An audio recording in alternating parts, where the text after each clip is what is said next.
베드로는요, 기독교 신앙에 대한 박해를 피해서 여기저기 흩어져서 살고 있는 그리스도인들을 위로하고 권면하기 위해서 그래서 이 베드로 전서를 썼습니다. 지금까지 우리가 이 말씀을 계속 묵상해 오면서 베드로가 특별히 강조하고 있는 메시지가 있다는 사실을 발견하게 되는데요. 그것은 바로 우리 그리스도인의 정체성입니다. 베드로가 강조하고 있는 내용이 뭐라고요? 그리스도인의 정체성. 사실 그렇습니다. 만일 우리가 그리스도인이 아니라면 세상 사람들에게 그렇게 손가락질을 당할 이유가 없습니다. 신체적인 위협이나 박해를 받으면서 살 이유도 없습니다. 만일 지금이라도 우리가 예수님을 더 이상 믿지 않기로 작정한다면 그렇게 고생하며 살 필요도 없다라는 거예요. 그러나 우리는 그리스도인입니다. 그 때문에 아무리 억울한 일을 당한다고 하더라도 그리스도인이라는 정체성을 우리는요 포기할 수 없는 겁니다. 포기해서도 안 됩니다. 어떤 분들은 아무런 어려움이 없다면 신앙생활을 훨씬 더 잘할 수 있을 것이다 이렇게 생각할지 모르겠습니다. 또 어떤 분들은요 화를 피하고 복을 받기 위해서 필요한 것이 신앙생활이다 이렇게 또 생각할지도 모르겠습니다. 그런 분들에게는요 이와 같은 박해적인 상황은요 큰 시험거리가 아닐 수 없습니다. 예수님을 믿는다라는 이유 때문에 어려움을 겪고 고난을 받아야 할 때 사람들은요 우선 하나님의 사랑을 의심하게 됩니다. 그러다가 하나님의 존재와 능력에 대한 의심으로 발전하게 되고 마침내는요 믿음의 길에서 떠나게 되는 것을 종종 보게 됩니다. 그러나 그리스도인이라고 하는 이 정체성이 분명하고 확고한 사람들에게는요 결코 그렇게 하지 않는다라는 것이죠. 문제없이 편안하게 잘 살 때에도 열심히 예수님을 믿고요 힘겹고 어렵게 살 때에도 그 믿음은요 변하지 않습니다. 언제나 예수님을 따른다라는 거예요. 그리고 보면 고난이나 박해는요 그리스도인의 정체성을 드러내는 중요한 시금석이 되는 것 같습니다. 마치 퀴즈를 통해서 알곡과 쭉정이가 나누어지듯이 바로 이 어려움과 시련이라는 즉 고난이라는 이 시금석을 통해서 우리 믿음의 수준이 드러나고 또 그 진목면이 나타나게 된다라는 거예요. 지난 시간에 우리는요 그리스도인의 종말론적인 삶에 대해서 함께 살펴보았습니다. 만일 이 세상에서 살아가는 것이 우리 인생의 전부라고 한다면 굳이 우리는 힘들게 살아갈 필요가 없습니다. 겨우 100년도 살지 못하고 죽음으로 끝나버리는 것이 우리 인생의 전부라고 한다면 우리가 믿음을 지키다가 순교할 필요가 하나도 없다라는 거예요. 그저 세상과 적당히 타협하면서 편안하게 아무런 문제 없이 살아가는 것이 그것이 오히려 행복한 인생일지도 모르겠습니다. 그러나 문제는요 바로 죽음으로써 우리 인생이 끝나는 것이 아니라는 거예요. 죽음이라는 문을 통해서 우리는요 영원한 세계로 들어가게 되어 있습니다.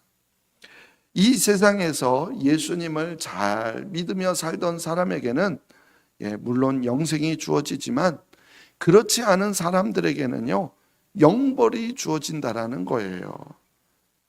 그런데 무엇보다도 영원한 세계를 준비할 수 있는 시간이 바로 우리에게 그리 많이 남아있지 않았다라는 사실이 더 큰 문제라는 거예요.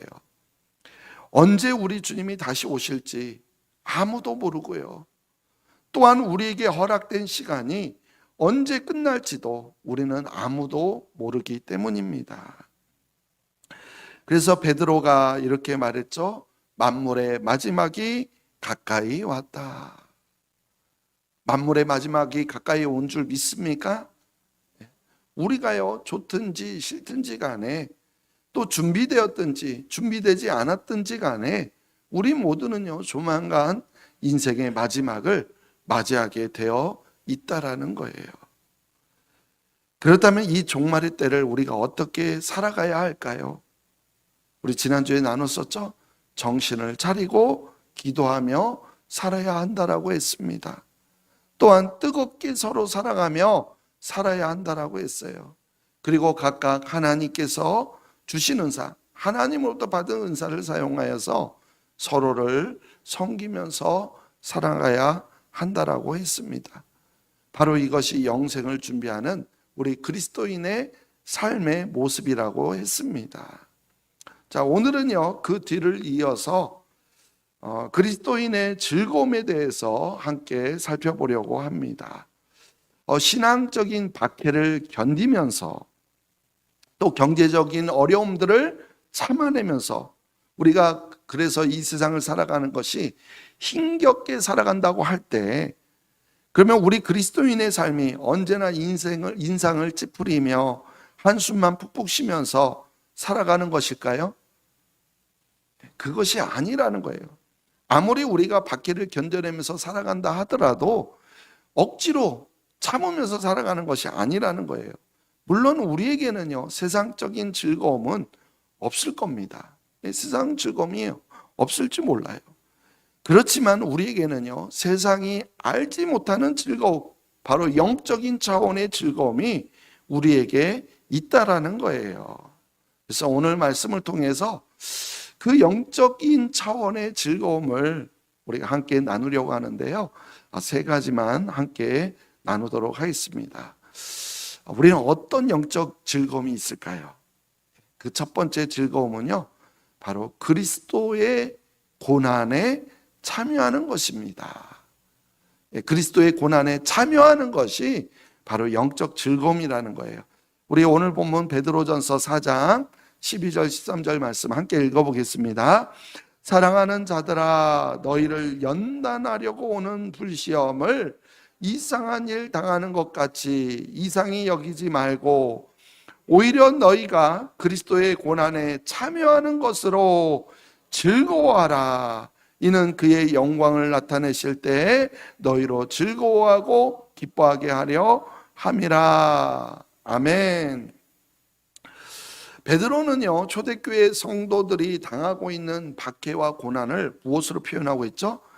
연단하려고 오는 불시험이다, 이렇게 표현하고 있습니다. 연단하려고 오는 불시험, 즉 너희에게 다가오는 불같은 시련의 목적은요, 바로 너희를 시험, 즉 연단하고 시험하는, 테스트하기 위해서라는 거예요. 여기에서 불같은 시련이요, 템테이션, 즉 유혹이 아니라 바로 테스트, 즉 시험이라는 사실에 우리는요, 주목해야 합니다. 정말로 그래요.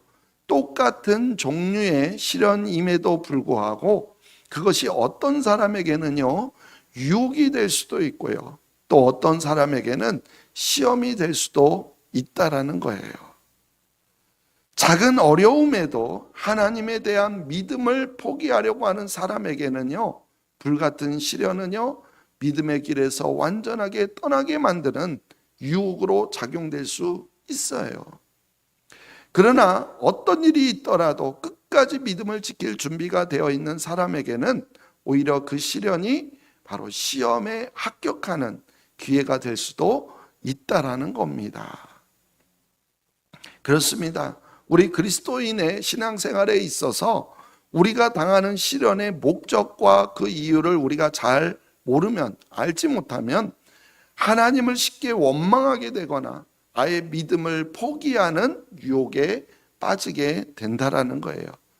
그러나 만일 우리가 당하는 시련의 목적과 그 이유를 잘 알고 있다면 오히려 즐거운 마음으로 그 시련을 대할 수 있게 되고요, 또한 그 시험을 넉넉하게 통과하게 된다라는 거예요. 그렇다면 여러분, 우리 그리스도인들이요, 왜 이러한 시련과 박해를 당해야 하는 걸까요? 그리스도인들이 박해를 당하는 이유가 무엇일까요? 바로 예수 그리스도께서 박해를 당하셨기 때문입니다. 예수님이 제자들에게 이렇게 말씀하셨어요. 사람들이 나를 박해하였은즉 너희도 박해야 할 것이요.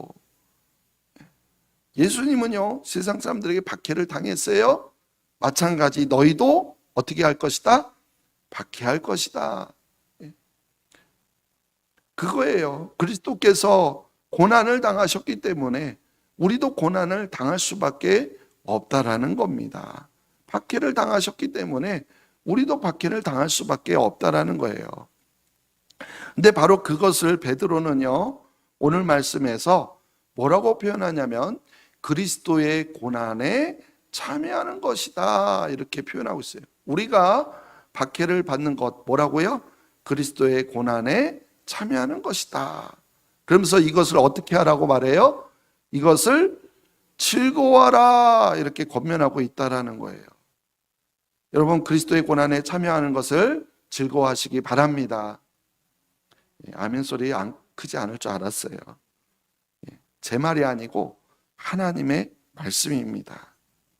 왜 즐거워라고 할까요? 그 뒤에 말씀하고 있죠.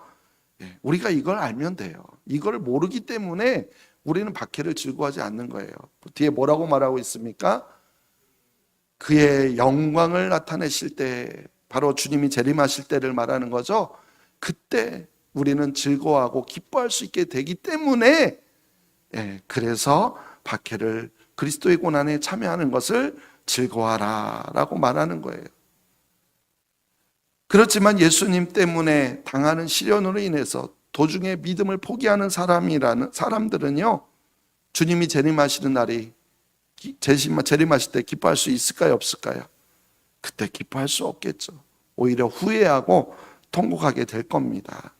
그렇기 때문에 우리는 어떤 식으로든 그리스도의 고난에 참여하는 게 더 좋아요. 그게 또 즐거운 일이라는 거예요. 얼마나 그것이 영광스러운 일인지, 즐거운 일인지를 우리는 알아야 한다는 겁니다. 초대교회 성도들에게는 바로 이러한 믿음이 있었어요. 그래서 그들은요, 사자의 밥이 되어 순교하면서도요, 웃음을 잃지 않았습니다. 그들은 끝까지 하나님을 찬양할 수 있었던 거예요. 그렇다면 지금 우리에게는요, 이러한 즐거움이 있으십니까?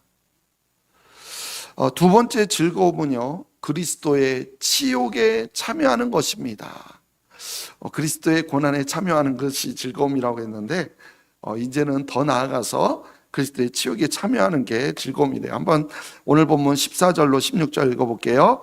너희가 그리스도의 이름으로 치욕을 당하면 복 있는 자로다. 영광의 영 곧 하나님의 영이 너희 위에 계심이라.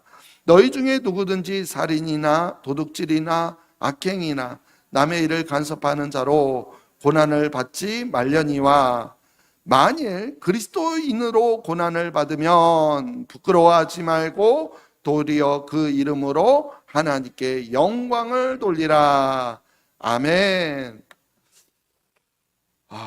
여기에서 치욕을 당하다, 이 말은요, 본래 이빨을 드러내면서 욕을 하는 험악한 모습을 가리키는 말이에요. 그래서 모욕을 당한다, 이런 뜻입니다. 그런데 그것도 무엇 때문에 모욕을 당해요? 치욕을 당해요? 그리스도의 이름으로. 즉 그리스도의 이름 때문에, 그리스도를 믿는다라는 이유로 인해서 그렇게 사람들에게요, 공개적으로 모욕을 당하는 것을 말해요. 여러분, 이런 경험이 혹시 있으십니까? 근데 베드로는요, 그런 사람들이 무슨 사람이라고 말해요? 복 있는 자다라고 말하고 있어요. 그리스도의 이름으로 치욕을 당하는 자들이 복 있는 사람이라는 거예요. 여러분, 어떻게 모욕을 당하는데 복이 있다라는 걸까요? 요즘 세상 사람들이요, 예수 믿는 사람들을 가리켜서 개독교인 이렇게 표현하면서 상스러운 욕을 하곤 합니다. 물론 그리스도인답지 않은 교인들이 교회 안에 있어서 욕먹을 짓을 많이 하고 있다라는 것이 사실이에요. 심지어 목사라는 타이틀을 가지고 있는 사람들이 너무나도 욕먹을 짓을 많이 하고 있습니다. 그렇게 자신이 잘못한 일로 인하여서 욕을 먹는 것은요, 지극히 당연한 일이에요. 그러한 것을 가지고 우리가 기독교 신앙에 대한 탄압이다, 박해다 이렇게 말하면 안 됩니다. 베드로는 여기에서요, 그러한 경우 4가지를 예로 들어서, 그래서 그러한 일로 인하여서 고난을 받지 말라 이렇게 말합니다. 그 4가지가 뭐죠? 살인, 도둑질, 악행, 남의 일을 간섭하는 것. 첫 번째가 뭐예요? 살인입니다. 여러분, 교회 다니는 사람 중에요, 살인하면서 다니는 사람 있나요? 실제로 다른 사람의 생명을 고의적으로 빼앗는 사람 우리 중에 있습니까? 아무도 없어요. 그런데요, 주님은요, 형제에게 화를 내는 사람도 심판을 받게 될 것이다 이렇게 말씀하셨어요. 또 사도 요한은요, 형제를 미워하는 자마다 살인하는 자다 이렇게 말했습니다. 그럼 우리 안에 살인하는 자가 있을까요? 없을까요? 그렇게 본다면은 교회 안에서 이러한 일로 인하여서 욕먹어 마땅한 사람들이 많이 있다라는 거예요. 죄송합니다. 또 어떤 사람들이 있어요? 도둑질하는 사람들, 악행하는 사람들 마찬가지예요. 그러한 일로 인해서 욕먹는 것은요, 그거를 박해라고 생각하면 안 돼요. 그거는 그 일에 대한 당연한 거예요. 근데 또 여기에 마지막 4번째 뭐를 이야기하고 있어요? 남의 일을 간섭하는 자. 여러분, 어떤 사람이 남의 일을 간섭하는 자일까요? 다른 사람의 일에 끼어들어서 문제를 만들어내는 사람을 의미합니다. 물론 우리는요, 다른 사람의 일에 관심을 가져야 해요. 그렇지만 그 관심은 위로하고 도움을 주기 위한 관심이어야 합니다. 근데 실제로는 어떤가요?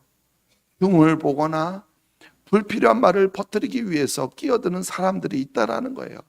마찬가지 그들도 욕먹어 마땅합니다. 바로 이렇게 모욕을 당하는 것은요, 복 있는 것이 절대 아니죠. 오히려 정말로 부끄러운 일입니다. 자, 그런데 그런 것이 아니라 무엇으로 모욕을 당하면요? 그리스도의 이름으로 모욕을 당한다면 우리는 그것을 아주 자랑스럽게 여겨야 한다는 거예요. 그 이유가 무엇입니까? 그 뒤에서 또 마찬가지 말하고 있죠. 영광의 영, 곧 하나님의 영이 너희 위에 계시기 때문이라는 거예요. 우리가요, 그리스도의 이름으로 모욕을 당하면은 누가 우리와 함께 하신다라는 거예요? 하나님의 영이 우리와 함께 하신다라고 말씀하고 있는 거예요. 그래서 즐거워할 수 있는 겁니다. 자, 이 말씀을 우리가 메시지 성경을 한번 읽어볼게요. 시작. 여러분이 그리스도 때문에 모욕을 받으면 스스로 복되다고 여기십시오. 여러분 안에 계신 하나님의 영과 그분의 영광이 여러분을 사람들의 눈에 띄게 하신 것입니다. 아멘. 하나님의 영과 그분의 영광이 우리에게 있어서 그게 사람들의 눈에 띄니까 그래서 사람들이 우리를 모욕한 거다 그 말이에요. 그러니까 그리스도 때문에 모욕을 받는다면 우리 안에 있는 하나님의 영이 우리로 하여금 사람들의 눈에 띄게 한 거예요. 이걸 다른 말로 말하면은 우리는요, 지금 제대로 신앙생활 하고 있다라는 뜻이에요. 그래서 세상 사람들이 그리스도를 모욕했듯이 우리들 또한 모욕하는 것이다 라는 겁니다. 그러므로 우리가 모욕을 받게 되면, 무엇으로 모욕받게 되면요, 그리스도의 이름으로 모욕을 받게 되면 그거는요, 영광스러운 일이요, 또한 우리가 즐거워해야 할 일이다라는 겁니다. 성경에요, 그리스도 때문에 모욕을 받았던 대표적인 경우가 있죠. 바로 안디옥 교회 성도들입니다. 세상 사람들은요, 그 안디옥 교회 성도를 가리켜서 뭐라고 불렀나요? 그리스도인이라고 불렀어요. 좋은 말 같죠? 근데 원래는 이 그리스도인이라는 말이 그들을 높여서 칭찬하는 말이 아니에요. 그리스도를 믿는 사람 그런 뜻이 아니라 우리말로 예수쟁이 그런 말처럼 그들을 좀 비하하면서 하는 그런 말이었어요. 그럼에도 불구하고 그들은 이 그리스도인이라는 단어를 오히려 자신의 정체성을 드러내는 말로 삼았다라는 거예요. 그렇습니다. 운명적으로 우리 그리스도인들은요, 그리스도의 이름으로 치욕을 당하게 되어 있습니다. 물론 우리가 잘못한 일로 인해서 세상 사람들의 욕을 먹어서는 안 된다고 그랬죠. 그렇지만 그리스도 이름 때문에 욕먹는 것은요, 우리가 두려워해서는 안 됩니다. 만약 그 이유로 인해서 고난을 받는다면 그것은요, 부끄러워할 일이 아니라 오히려 하나님께 영광을 돌리고 또한 즐거워해야 할 일이라는 거예요. 왜 그렇습니까? 아까 말씀드렸죠. 우리는 제대로 신앙생활을 하고 있다는 뜻이기 때문에 그래요. 우리에게 이러한 즐거움이 있으십니까? 자, 마지막 세 번째 즐거움은요, 가장 먼저 하나님의 심판을 받는 겁니다. 하나님의 심판을 받는데 먼저 심판을 받는 것, 먼저 심판을 받는 것이 우리에게 또한 즐거움이다라는 거예요. 오늘 보면 17절, 18절 말씀 읽어보겠습니다. 하나님의 집에서 심판을 시작할 때가 되었나니 만일 우리에게 먼저 하면 하나님의 복음을 순종하지 않은 자들의 그 마지막은 어떠하며 또 의인이 겨우 구원을 받으면 경건하지 아니한 자와 죄인은 어디에 서리요. 아멘. 하나님의 심판이 하나님의 집에서부터 시작된다. 이 말은요, 이미 구약 성경의 에스겔 선지자나 예레미야 선지자를 통해서 선포된 말씀입니다. 사람들은 하나님의 집에 있으면 심판을 받지 않을 것이다 라고 생각하지만 그렇지 않아요. 이 심판은요, 심판이란 말보다는 좀 벌이라는 말로 바꿔서 이해하시면 좀 도움이 될 것 같아요. 아무리 오랫동안 신실하게 신앙생활을 해왔던 사람이라고 하더라도 하나님 앞에서는요, 모두 다 죄인입니다. 그렇기 때문에 누구나 다 죄값을 치러야 해요. 이처럼 누구나 다 죄값을 치러야 한다면 매도 먼저 받는 것이 낫다. 바로 이러한 속담처럼 가장 먼저 하나님께 벌을 받는 것이 오히려 우리 그리스도인들의 특권이라는 겁니다.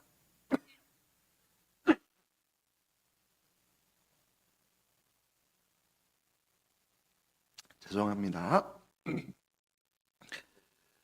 그렇습니다. 베드로는요, 지금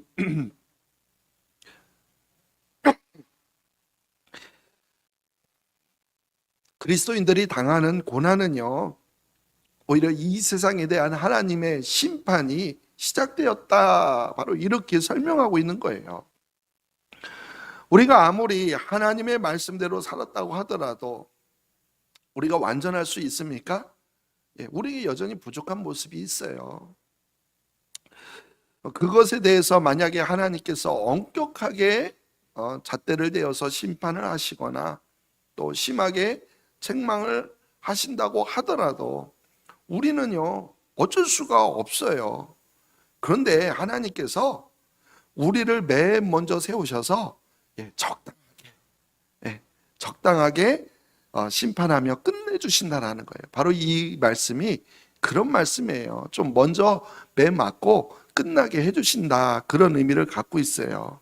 그래서 이것을 다른 말로 표현하자면 감당할 수 있을 만큼만 시험하시고 또한 피할 길을 주셔서 능히 감당하게 하신다라는 거예요.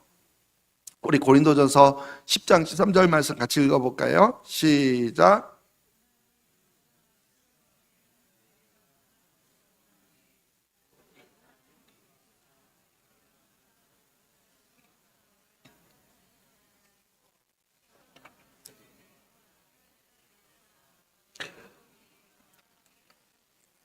아멘. 그리고 이것이 바로 우리 그리스도인들이 당하고 있는 고난이라는 거예요. 그러면 돌이켜 보면은요, 우리가 하나님 앞에 매를 맞는 거, 벌을 받는 것도요, 은혜예요, 은혜. 여러분, 매 안 맞아 보신 분 있으십니까? 우리가 매 맞고 이 자리에 있는 것이, 먼저 매 맞은 것이, 먼저 하나님의 심판을 받은 것이 은혜라는 거예요, 은혜.